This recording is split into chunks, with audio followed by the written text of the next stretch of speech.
Startapda eng muhim savol: pul qayerdan keladi? G'oya zo'r bo'lishi mumkin, lekin agar u pul ishlamasa, u hali biznes emas. Keling, dunyoda eng keng tarqalgan 3 ta asosiy biznes modeliga nazar solamiz. Birinchisi subscription, ya'ni obuna modeli. Netflix, Canva, Spotify aynan shu biznes modellar hisobiga o'sdi. Bunda foydalanuvchi sizning xizmatlaringizdan doimiy ravishda foydalanadi va buning uchun pul to'laydi. Siz esa unga qiymat yaratib berasiz. Bu sizga barqarorlik beradi, chunki bu modelda siz mahsulot emas, odat sotasiz. Ikkinchisi freemium model. Bu modelda foydalanuvchi avval qiymatni his qiladi, ishlatib ko'radi, so'ngra esa pul to'laydi.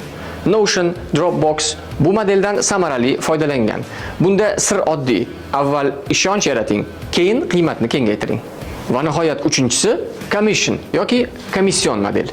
Bunda siz mahsulot yaratmaysiz, balki aloqalarni yaratasiz. Masalan, Uber haydovchi bilan yo'lovchini bog'ladi.